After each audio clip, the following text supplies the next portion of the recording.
Hello, my name is Dr. Brian Lewenda, and I'm a radiation oncologist with Advocate Radiation Oncology in Venice and Port Charlotte, Florida.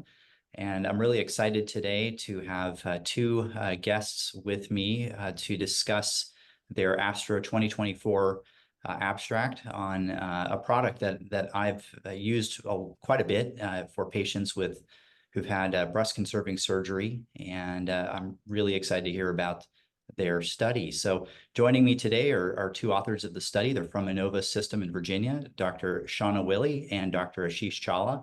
Dr. Chawla and I actually did our residencies together. He was 1 year ahead of me at Mass General Hospital Radiation Oncology Department. So good afternoon, both of you, and I wonder if you might both introduce yourselves. I'm Shauna Willey. I'm a breast surgical oncologist at Inova Cancer Institute, and I have many years that I've been doing breast cancer surgery.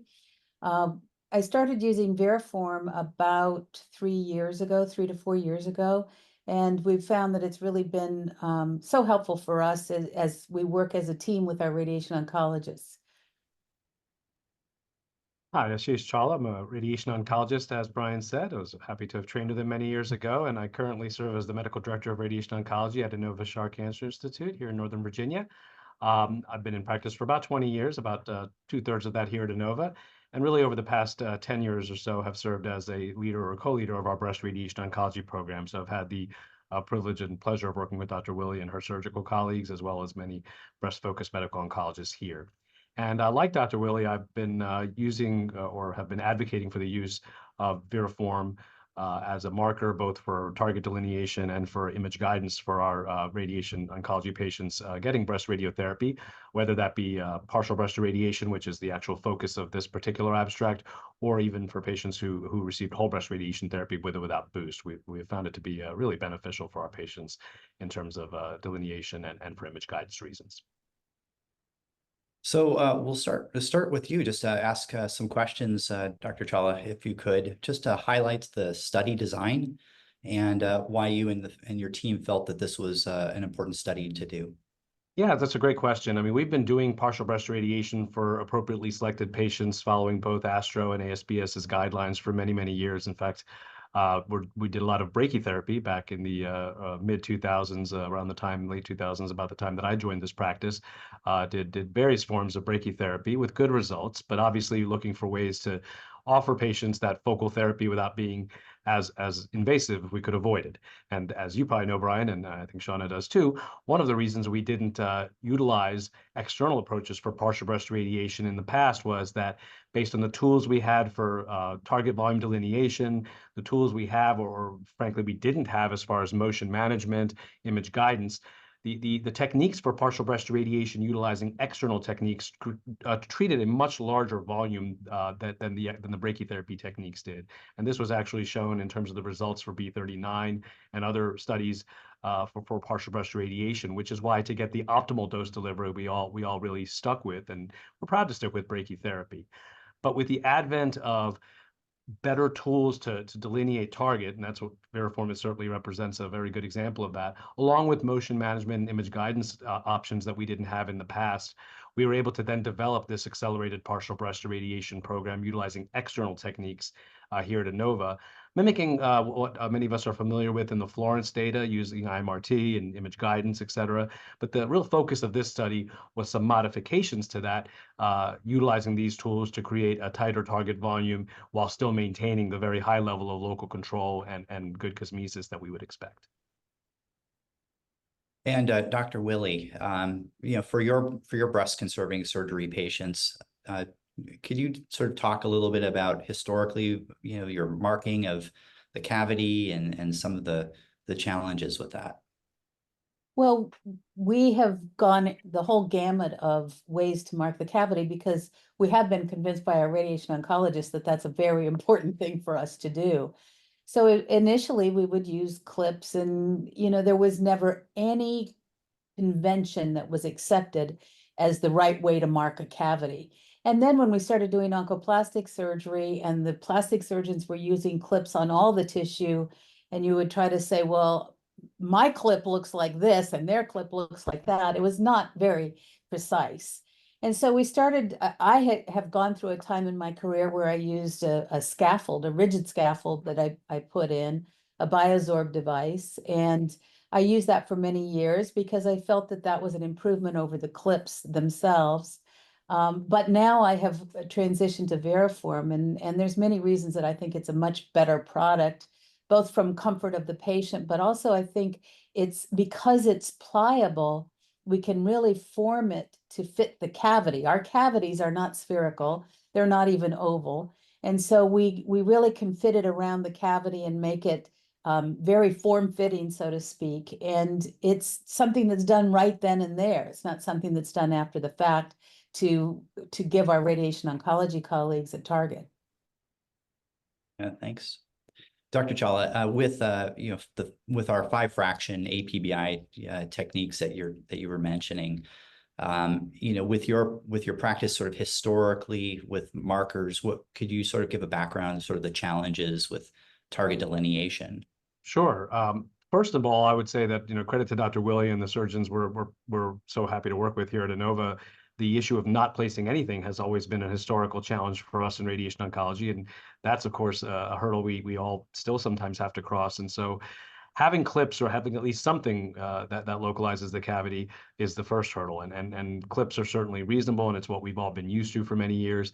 I, like Dr. Willie, have been used to using or asking for something like Biosorb in the past, which is certainly a reasonable product, but we did run into some challenges with patient discomfort, as well as not really a true delineation of the exact irregular nature or confines of the cavity itself that then leads to better target volume definition. So with the use of VeraForm, we've now been able to really be much more confident and comfortable with the delineation of our cavity. And from that, of course, all other target volumes are defined by defining that cavity accurately. And even as it changes in the postoperative setting, the VeraForm will change with it, is the sort of the concept here. And that's, in this day and age where we want our target volumes to be as small as possible and our image guidance and accuracy to be as high as possible, this really is kind of where we want to be with things as far as our breast radiation oncology patients go. So it's been a really nice advance, kind of migrating from sometimes we didn't have anything at all to clips, to something like Biosorb or other products like that, to we feel like this is just the next step in the evolution of that. And that's shown in the good results of this particular study. Dr. Willie, with oncoplastic techniques really taking off, and certainly I know in your practice, could you sort of describe the historical, how did you previously mark cavities, and now sort of what are we doing now with, in your practice with VeraForm and the new advantages with that? Well, there really has been an evolution, and I would say that as we're operating on patients, we don't really know what their recommendations will be as far as radiation oncology. Are they going to be a candidate for APBI? Are they going to need a boost? We don't know that, and you don't know that until we get our pathology back. We see extent of disease. We see what the width of our margins are. Now, we know that with oncoplastic surgery, we can have a higher rate of negative margins, and that's clearly in the patient's best interest to get a negative margin when you've rearranged the tissue. But by putting a VeraForm in, we can delineate the actual location of the tumor. And I've had cases where the location of the tumor was initially in the upper inner quadrant, and after oncoplastic surgery, it ended up in the upper outer quadrant. The completely wrong area would have gotten boosted with, that was a patient who had whole breast radiation. So in the past, sometimes we would put in a suture that was purple so that we could actually visibly see where the cavity was, but you couldn't see that radiographically. It was only good for us if we had to go back and take out a positive margin. So now we have the advantage of having something that's visible radiographically and to the naked eye, so that we, if we needed to re-excise, know exactly where to go. And from a radiation oncology standpoint, you all know exactly where to target. Great. Dr. Chawla, what, based on the study, what would you like radiation oncologists to come away from with the results of the study? Well, our study is a pretty straightforward one in that we're doing something that I think a lot of institutions are doing at this point, which is for patients who meet the right criteria, we are offering this more convenient, highly focused and precise means of delivering partial breast irradiation in an era where, omission of radiation therapy is certainly reasonable for well-selected patients. Modest levels of local control are really what we're offering patients who have favorable biology disease. That the risk-benefit ratio continues to evolve, I guess I would say. And what I would take away from this is just further proof, just adding to the body of literature that accelerated partial breast radiation is safe, it's convenient, the morbidity is very low. And we have simply taken what others have done and made what I'm sure others have done as well, but made our own institutional guidelines for target delineation and expansions for uncertainty, where we've taken advantage of the better target delineation that we are seeing with products like VeraForm and the image guidance and breath hold solutions that most of us have available to us on state-of-the-art linear accelerators, and translating that into a smaller CTV to PTV margin, which essentially just means we're treating less normal breast tissue to get the same levels of local control. And that's really the bottom line of our study, and we're excited about it, and we're just happy to add to the body of evidence supporting this approach for our patients. And Dr. Willie, what were some of the takeaway points for breast surgeons and as well as for radiation oncologists?